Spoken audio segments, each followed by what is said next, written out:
아버지의 장례식 날, 나는 그의 관 위에 서서 속으로 맹세했다. 이 모든 걸 내 놈이 가로채다니 절대 용서하지 마. 그 순간 내 손에 쥔 유언장 사본은 이미 뜯겨나간 채였다. 내가 15년 동안 피땀 흘려 키운 회사가 그 게으른 새끼 동생의 손에 떨어진 그날 나는 세상을 향해 소리쳤다. 이게 정이냐? 이게 가족이냐? 하지만 그 소리는 장례식장의 무거운 공기 속에 삼켜졌다.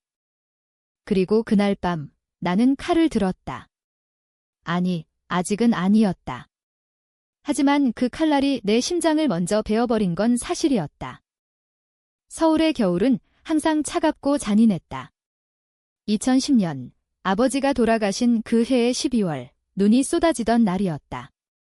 나는 32살 아버지의 유일한 딸인 지은이었다. 우리 집안은 3대째 식품 도매 사업을 해왔다. 작은 가게에서 시작해 내가 대학을 졸업하고 돌아온 후부터 본격적으로 키웠다. 아버지는 늘 지은아, 내가 이 집안의 기둥이야 라고 말씀하시며 내 손을 꼭 잡으셨다. 어머니는 일찍 돌아가셨고 동생 민준이는? 글쎄, 그는 항상 그림자처럼 존재했다. 학교 성적은 바닥, 사업에는 관심 없고 매일 클럽에서 밤을 새우는 그런 녀석. 나는 그를 동생으로 사랑하려 애썼다. 하지만 사랑은 언제나 일방적이었다. 회사는 한울푸드였다. 내가 입사한 지 10년 만에 매출을 3배로 끌어올렸다. 새벽에 시장을 돌며 신선한 재료를 직접 골랐고 공급망을 재편해 대형마트와 계약을 따냈다. 직원들은 나를 덧니라고 불렀다. 지은 대표님, 오늘도 새벽부터요. 그 말에 웃으며 대답하던 내가 이제는 그 모든 걸 잃었다. 아버지의 병세가 위중해지면서 나는 병원과 사무실을 오가며 모든 걸 짊어졌다. 민준이는? 그는 누나, 내가 도울게 라고 말한 적이 한 번도 없었다. 오히려 아빠가 나한테 맡기실 거야 라고 웃으며 말했다. 그 웃음이 아직도 귓가에 맴돈다. 장례식은 국립현충원 근처의 작은 장례식장에서 치러졌다. 친척들이 모여들었고 사업 파트너들이 조의를 표했다. 나는 검은 한복을 입고 서서 사람들을 맞이했다. 눈물이 나지 않았다. 슬픔이 아니라 분노가 가슴을 채웠다. 그리고 그날 오후 변호사가 유언장을 읽기 시작했다. 한울푸드의 지분 70%는 장남 민준에게 상속한다. 딸 지은은 경영권을 유지하나 최종 결정권은 민준에게 있다. 방안이 조용해졌다. 나는 변호사의 얼굴을 노려보았다. 아버지가. 왜? 변호사는 고개를 저었다. 분명히 그렇게 적으셨습니다. 민준 씨가 사업을 물려받아야 한다고요? 민준이는 그 자리에 서서 미소를 지었다. 누나, 이제 내가 도울게. 걱정 마. 그의 손이 내 어깨에 닿는 순간 구역질이 올라왔다. 도울게. 내가 뭘 안다고? 내가 아는 건 술과 여자뿐이잖아. 나는 손을 뿌리쳤다. 이게 무슨... 아버지가 왜? 친척들은 수근거렸다. 아들한테 주는 게 당연하지. 여자가 사업을 물려받아. 웃기지 마. 그 말들이 칼처럼 가슴을 파고들었다. 나는 그 자리에서 나왔다.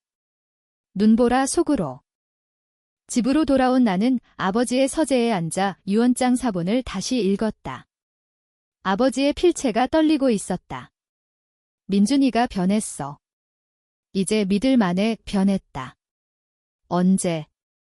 내가 병원에서 아버지의 손을 잡고 울던 그 밤에도 민준이는 클럽에서 춤을 추고 있었다. 나는 창밖을 보았다. 서울의 불빛이 번쩍였다. 이 도시가 나를 삼킬 것 같았다. 그리고 그 순간 첫 번째 계획이 싹 텄다. 복수. 공정한 복수.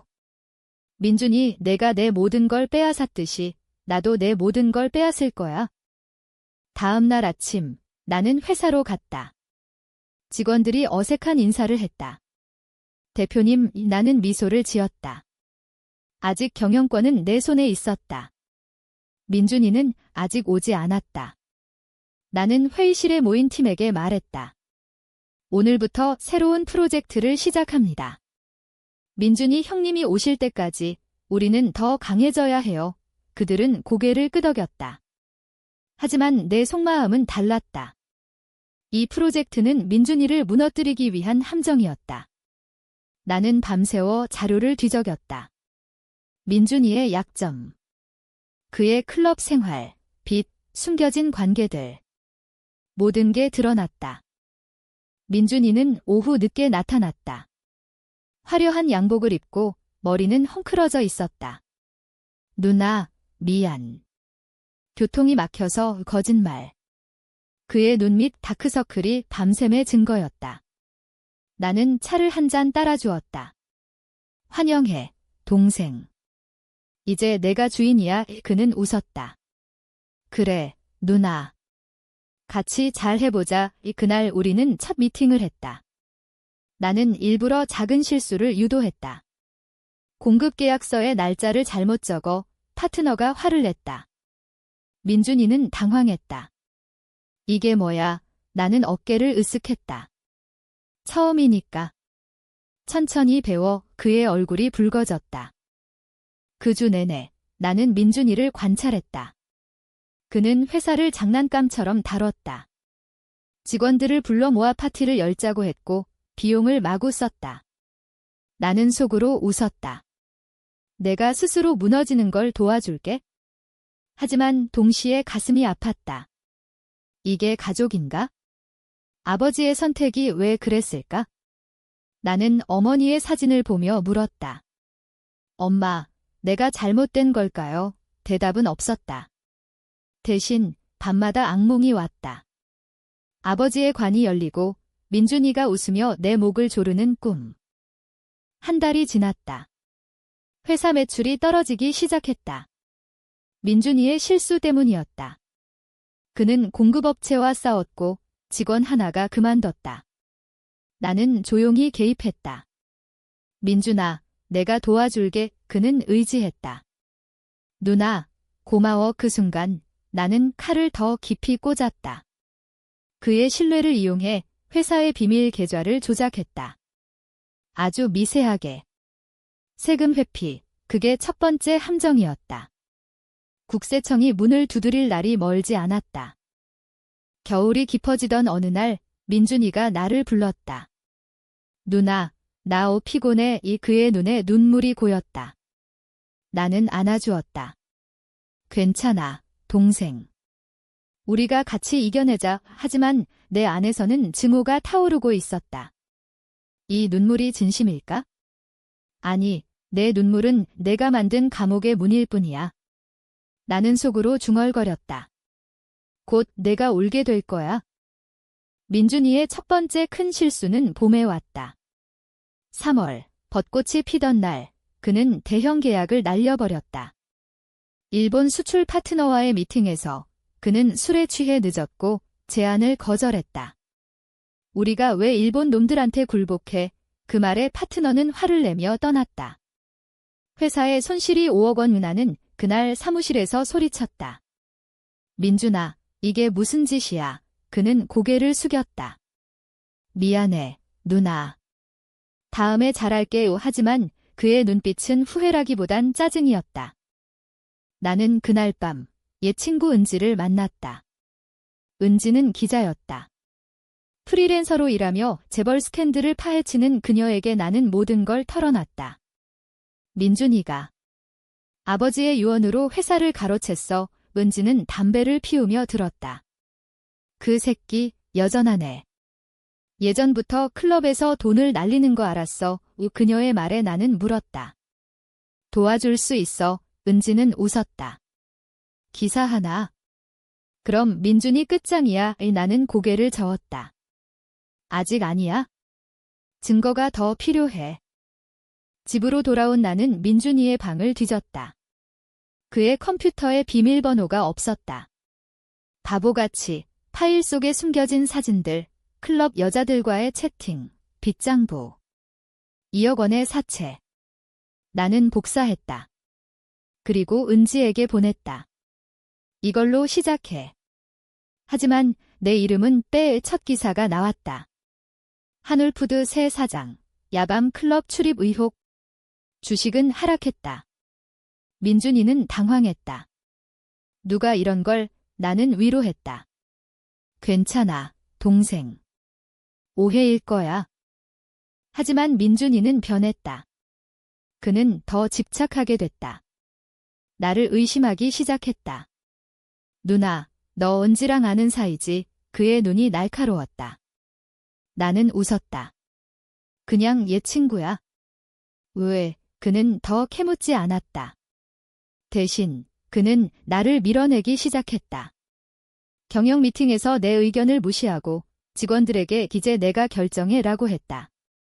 나는 참았다. 이게 내 무덤을 파는 거라고 알아?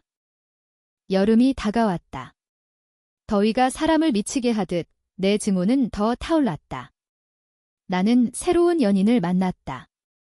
아니, 연인이라기보단 도구였다. 태민, 민준이의 옛 친구. 그는 민준이의 약점을 더 알려줬다. 민준이 새끼, 마약도 했어. 은밀하게 나는 충격받았지만 동시에 기뻤다. 증거 있어. 태민은 고개를 끄덕였다. 내가 사진 찍어놨어. 나는 그 사진을 샀다. 1천만 원 비싸지만 가치 있었다. 8월 두 번째 기사가 터졌다. 한울푸드 사장, 불법 도박 의혹. 이번엔 마약은 아니었다. 아직 때가 아니었다. 민준이는 기자회견을 열었다. 모두 거짓입니다. 하지만 그의 떨리는 손이 모든 걸 말했다. 회사 직원들은 떠나기 시작했다. 민준 사장님 믿기 힘들어요. 나는 그들을 붙잡았다. 나한테 오세요. 내가 보호할게. 이제 내 세력이 커졌다. 민준이는 고립됐다. 그날 밤 민준이가 내 방으로 왔다. 취해 있었다. 누나. 왜 나한테 이러는 거야? 그는 울었다.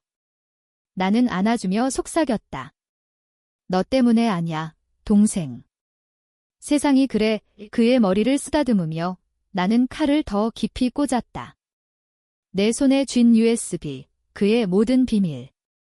곧 끝날 거야. 그는 모르고 졸았다. 나는 창가에 서서 서울의 야경을 보았다. 이 도시가 우리를 삼켰다. 하지만 나는 삼키지 않을 거야. 가을 바람이 불기 시작했다. 민준이는 회사를 구하려 애썼다. 그는 아버지의 옛 친구들을 불러 모았다. 투자해주세요. 하지만 그들은 나를 봤다. 지은 씨가 있었으면 민준이는 분노했다. 누나는 여자야. 사업은 남자 목이야. 그 말에 나는 웃었다. 그래. 그럼 증명해봐. 그는 도전받았다. 새로운 딜을 추진했다. 중국 공급업체와의 계약. 하지만 나는 이미 그 업체에 연락했다. 민준이는 믿을 수 없어요. 저랑 하세요. 계약은 깨졌다. 손실 10억. 민준이는 무너졌다. 그는 나에게 빌었다. 누나, 도와줘. 나 죽을 것 같아. 나는 차갑게 말했다.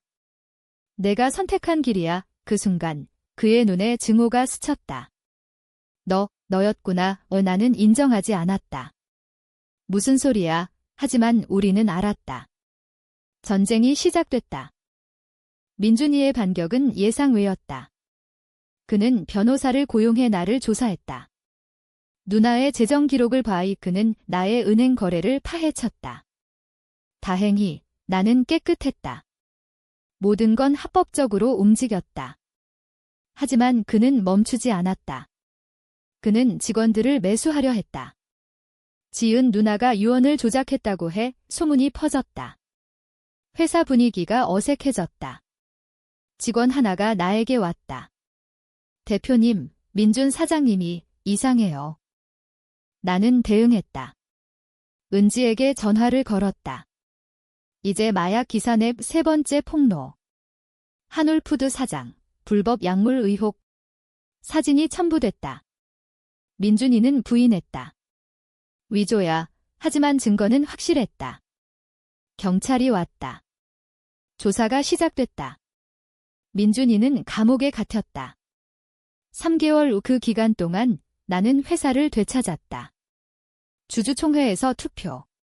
51% 지분. 이제 내가 사장이야. 감옥에서 나온 민준이는 변했다. 야위고 눈빛이 사납다. 누나, 내가 날 망쳤어. 그는 나를 습격하려 했다. 하지만 경호원이 막았다. 동생, 그만해. 그는 웃었다. 이게 끝이 아니야. 그는 새로운 사업을 시작했다. 경쟁사와 손잡고. 민푸드. 우리 고객을 빼앗으려 했다. 전쟁이었다. 가격 덤핑, 악의적 마케팅. 우리 매출이 반토막 났다. 나는 울었다. 처음으로. 밤에 혼자. 아버지, 왜 저를 버리셨어요? 하지만 눈물은 증오로 변했다. 나는 태민을 불렀다. 민준이의 약점을 더 파. 그는 헤맸다. 이미 다 털었어. 나는 스스로 나섰다. 민준이의 새 회사 사무실에 잠입. 해커를 고용해 서버를 뚫었다. 그 안에 세탁돈, 아버지의 유산을 빼돌린 기록. 나는 경찰에 익명 제보했다. 민준이는 다시 잡혔다. 이번엔 2년. 나는 승리했다. 하지만 공허했다. 가족이 무너졌다. 친척들은 나를 피했다. 너 때문에 나는 혼자였다. 서울의 겨울이 다시 왔다. 나는 강변에 서서 생각했다. 이게 복수인가? 아니, 아직 아니야. 민준이 출소할 때 진짜 끝장을 내줄 거야. 출소날, 그는 나를 찾았다. 누나, 용서해줘. 그의 무릎 꿇은 모습. 나는 발로 차버렸다. 용서. 내가 내 삶을 망친 대가야. 그는 울었다.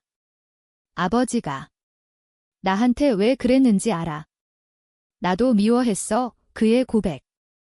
아버지는 민준이를 사랑했지만 나를 믿었다. 유언은 테스트였다.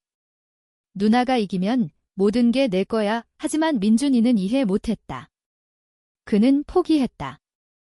그 순간 나는 깨달았다. 복수는 끝이 없다. 하지만 나는 멈추지 않았다. 마지막 함정. 민준이를 유혹했다. 동생, 같이 새로 시작하자. 그는 믿었다. 우리는 합병을 논의했다. 서류에 사인. 그 안에 그의 지분을 넘겨받는 조항. 합법적. 그는 서명했다. 모든 걸 잃었다. 민준이가 모든 걸 잃은 후 그는 길거리에 나앉았다. 나는 그를 봤다. 더러운 옷, 헝클어진 머리. 누나. 제발. 그는 빌었다. 나는 돈을 던졌다. 이게 내 목이야. 그는 주었다. 그리고 사라졌다. 하지만 그는 돌아왔다. 밤에 내 집 앞 칼을 들고 죽여버릴 거야. 경호원이 제지했다. 그는 끌려갔다. 정신병원. 나는 병원을 찾았다. 동생아, 미안해. 거짓말. 그는 나를 봤다. 너도 미쳐. 그의 말, 우리는 같았다. 미친 가족. 나는 병원에서 나와 아버지의 묘를 찾았다. 아버지, 이제 다 끝났어요. 하지만 끝나지 않았다. 민준이의 친구들이 나를 노렸다. 협박 전화. 내 동생을 살렸어. 이제 내 차례야. 나는 두려웠다. 하지만 두려움은 연료였다. 나는 은지를 불렀다. 최종 기사, 민준이의 모든 걸 폭로해. 책이 나왔다. 배신의 유산. 베스트셀러. 세상이 나를 알았다. 강한 여자, 복수의 여신. 하지만 나는 행복하지 않았다. 밤마다 악몽. 민준이의 울음소리. 아버지의 후회. 태민이 배신했다. 그는 민준이 편이었다. 미안, 지은아. 돈이 더 컸어. 그는 증거를 팔았다. 내 비밀. 세금 조작. 국세청이 왔다. 조사가 시작됐다. 나는 잡혔다. 1년이 감옥에서 나는 민준이를 봤다. 방문. 누나, 이제 같아. 그는 웃었다. 나는 울었다. 그래, 동생. 같아. 감옥은 나를 바꿨다. 책을 읽고 사람들을 봤다. 모두 배신자. 모두 피해자. 나는 출소했다. 깨끗하게. 변호사가 잘했다. 민준이는 아직이었다. 나는 회사를 팔았다. 모든 걸 버렸다. 새삼, 하지만 증오는 남았다. 새로운 서울, 새로운 나는 카페를 열었다. 작은 곳, 지은의 커피. 손님들이 왔다. 당신, 그 지은 씨, 나는 웃었다. 그냥 지은이에요. 하지만 과거가 쫓아왔다. 민준이 출소. 그는 나를 찾았다. 누나, 용서하자. 그의 손에 꽃 나는 받아들였다. 그래, 동생. 우리는 다시 만났다. 저녁 식사, 한강변. 아버지가 원한 게 이거야. 그는 말했다. 나는 고개를 끄덕였다. 하지만 내 주머니에 녹음기. 그의 고백을 녹음. 내가 다 조작했어. 유언도 오충격. 아버지의 유언은 가짜였다. 민준이가 변호사를 매수했다. 모든 게 그의 계획. 나는 소리쳤다. 왜? 그는 웃었다. 누나가 너무 강했어. 나도 강해지고 싶었어. 싸움. 그는 나를 때렸다. 나는 반격. 칼, 그의 팔, 피, 경찰. 그는 잡혔다. 이번엔 영원히. 살인 미수. 재판. 나는 증언. 그가 날 죽이려 했어요. 유죄. 무기징역. 나는 자유. 하지만 영원한 죄책감. 모든 게 끝난 후 나는 강변에 섰다. 바람이 불었다. 아버지, 미안해요. 나는 속삭였다. 민준이는 감옥에서 편지를 보냈다. 누나, 사랑해. 나는 찢었다. 사랑. 그건 독이었다. 나는 여행을 떠났다. 제주. 바다를 보며 새삼, 하지만 상처는 남았다. 결혼. 아이. 불가능. 나는 혼자. 강한 여자. 10년 후 나는 책을 썼다. 진짜 이야기. 배신의 순간. 히트. 사람들은 울었다. 당신은 영웅이야. 나는 웃었다. 아니, 그냥 생존자. 마지막 날 민준이의 묘 앞 그는 자살했다. 누나, 미안. 편지. 나는 꽃을 놓았다. 나도 미안해, 동생. 서울의 봄 위 나는 걸었다. 자유롭게. 복수는 끝났다. 하지만 평화는 아직 오지 않았다. 어쩌면 영원히.